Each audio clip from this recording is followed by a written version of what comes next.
Even if 10 minutes, let's go out. You see, we have to intimidate. See, this is a group. This is another. We have to intimidate them. This is what is coming from the mouth of Adams Oshiomhole. In fact, you have not seen, you have not heard anything. I want you to stay put as you are about to hear shocking bombshell, something that you have never heard before. You will be shocked. I mean, you will be really shocked. Welcome once again to this channel. If you're just coming across it, tap on the subscription button and the red notification icon bell below. It will alert you whenever bombshell videos like this are dropped.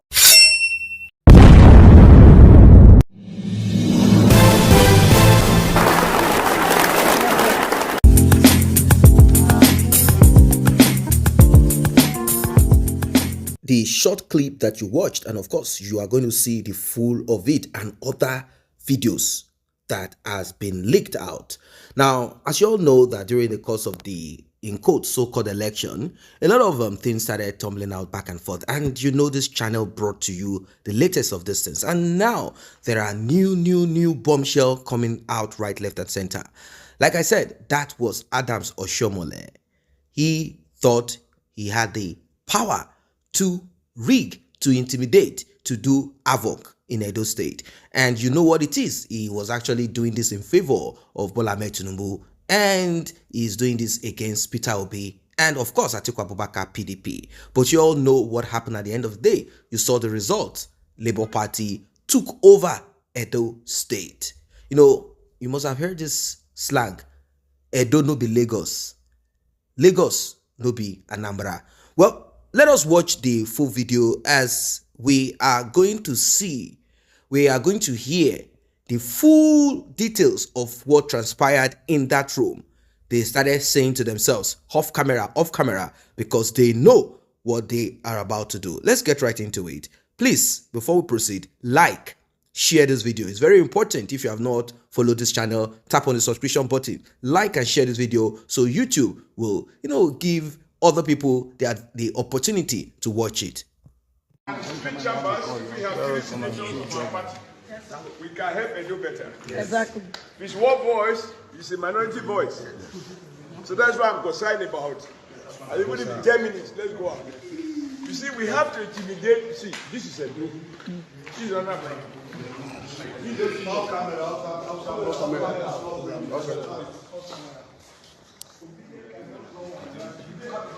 No serving is what we are doing. Is being determined to do it at all costs. Fight for it, grab it, snatch it. Yes, sir. I'm wrong with you. Yes, sir. Jagaban. Yes,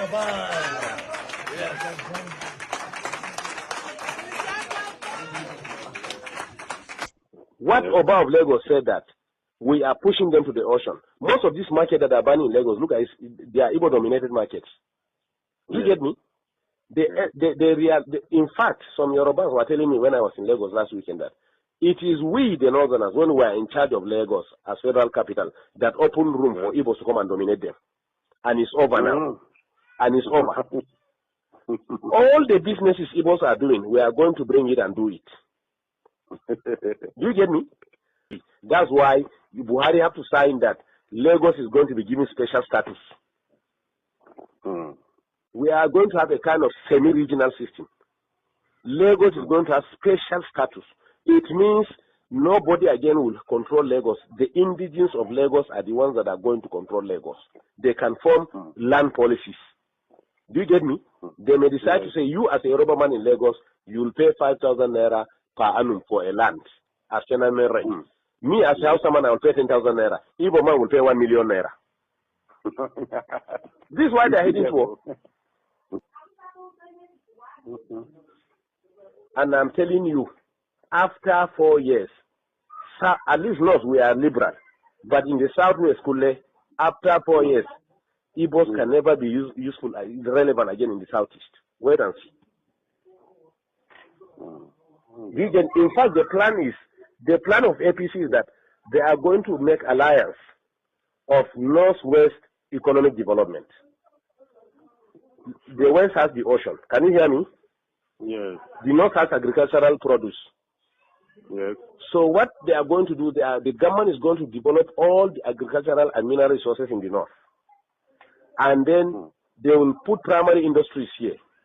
And then go and export, finally finish them in Lagos or Southwest and export them and bring back the money and share it between the two regions. Let them drink their oil. This is the plan on ground.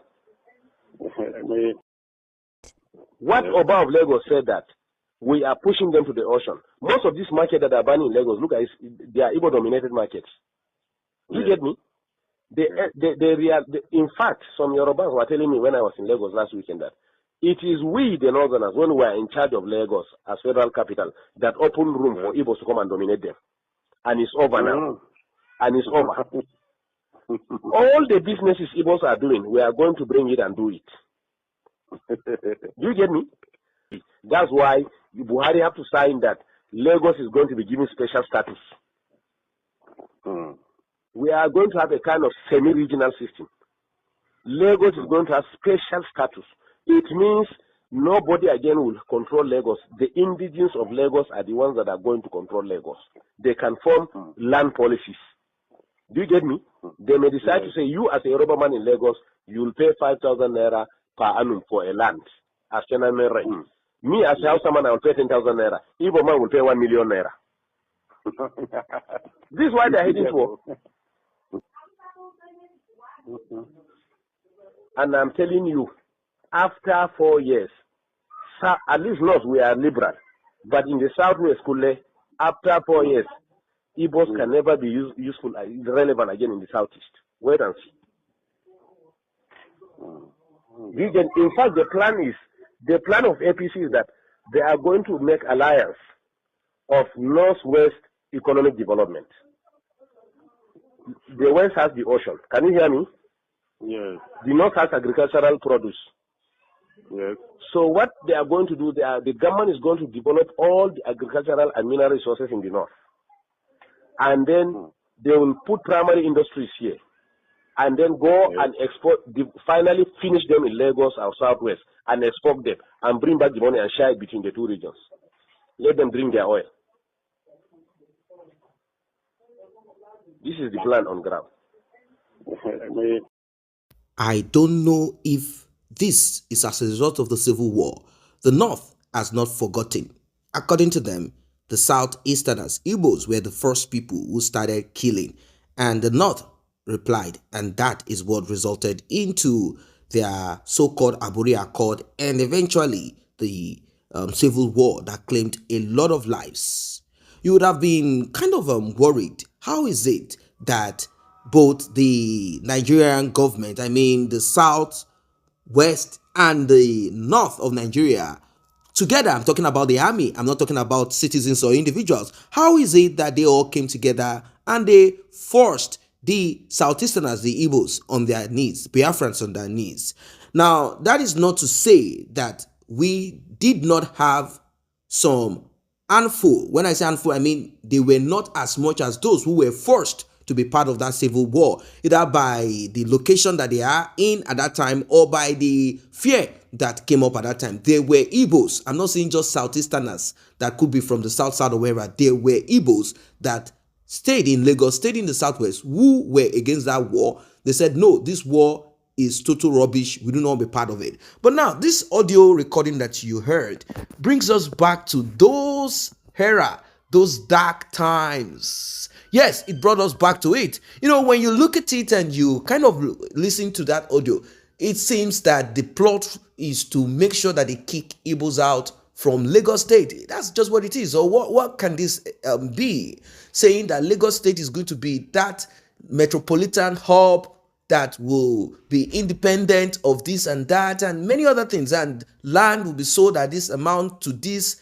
Well, he also mentioned Northerners, and he said, for example, if land is sold to a Yoruba person for 5,000 naira, it could be sold to a Northerner, for example, I'm using as an example, for 100,000. But if a Southeasterner, Igbo, comes in there, that land will be sold for ₦1,000,000. You will have to pay more. Simply put, life must be difficult. And you see, the manner at which Shettima took this election, it is personal. Even Buhari, we heard also back then from people who had meetings with him before he became president, he sat down and said, you see these Igbos, every northerner has that thing against the southeasterner. And we have a lot of southeasterners in the north of Nigeria, but they are not there because they love the community. They are there for business. And you also see that enmity between southeasterners, Igbos, particularly with the north of Nigeria. It seems the southwesterners, the Yorubas, are kind of the umpire between both of them. I mean, when I say umpire, I mean they are kind of like a balance, balance between them. If not, if we are to leave the north and the southeast alone, a lot of things could probably, go up in smoke. That is what people are kind of looking at. But this audio leaked, and the previous ones that you have watched, we saw that massive joint effort to make sure that Igbos do not actualize or achieve. And now people are beginning to question, why is this so? Is it because Easterners, Southeasterners do not cooperate? They do not hold each other's hands. We see Arthur, a very rich man in the southeast of Nigeria. He said the north made him who he is. You see, everyone has a story to say. And he wanted Peter Obi to be, under him. He said, you know what, let me be your godfather. I'm going to sponsor your election and I'm going to put money into it. And Peter Obi refused. He said, if I do this, I will not be able to actualize the promises that I've made to Nigeria. This is not business as usual. And we saw Soludo. Of course, Soludo, governor of Anambra State, that Peter Obi left money. He said that Peter Obi did not do anything, that he thought this is a shop business. No, that you should have used that money in doing things that should be done. We are talking about a Professor Soludo, ex-former central bank governor. Now, with all of the education and all of that they have acquired, he said, okay, I give Anambra State to you. Professor, do what you think is right. Let us see what you will do better than mine. Now, we are not talking about education now. We are talking about integrity. Since we know that the problems we have is not just that we have a jaundiced constitution and law that we are trying to manage. It is the will, or let us say the lack of will, the will not to do it, a strong will not to do the right thing. And that's the problem that we have. Now, people are skeptical. They say, oh, what if Peter Obi gets there and changes and begins to act crazy? Well, we do not know what he will do until he gets in there. And people are afraid. They say, we cannot jeopardize. We don't want to continue. We know that it is always difficult for a sitting president to be kicked out unless he wants to take himself out, like how good luck Jonathan did. They say it's very difficult. But from all what people are saying, they say the mandate of the people have been stolen. With all this story that we have said down from the beginning, people are saying their mandate has been stolen and that it should be returned. That it should be returned, that this election, the vote, the winner is Peter Obi. Let us cut the chase. They say it is Peter Obi, but INEC said it is not so. Come on, let us look at it all. With all these stories that we have said now from the beginning, oh, Peter Obi, we are not sure, they did this and that. At the end of the day, the people are saying, the voices of the masses, the same way the voices kicked out Goodluck Jonathan, embracing integrity man. He has no house. He has this, only cow. And now we are where we are. Yes, the same way they did all to make sure that the voice of the people, and of course, the man removed himself to avoid bloodshed. It's the same way voices screamed out loud and clear, saying, we don't want APC. We don't want PDP. We want Peter Obi. Of course, Peter Obi has to run on a party. It's not as if those parties are meaningful anyway. But they say, no, we want Peter Obi. We want Peter Obi.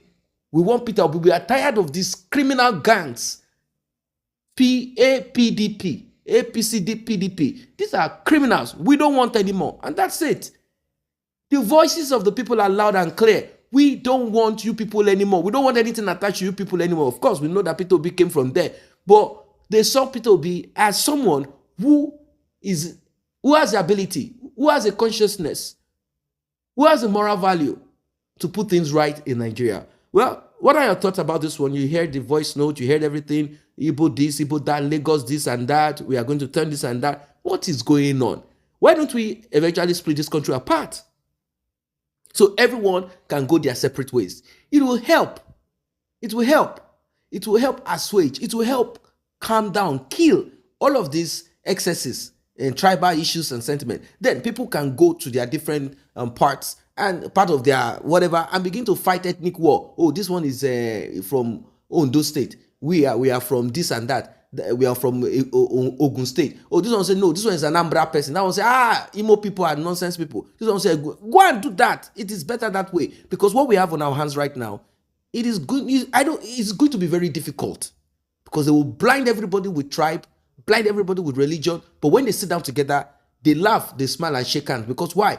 All they think about is their own interest. What are your thoughts? Let us know in the comment section below. Do not forget to like and share this video. Don't forget to subscribe to this channel if you're new here. See you in the next one.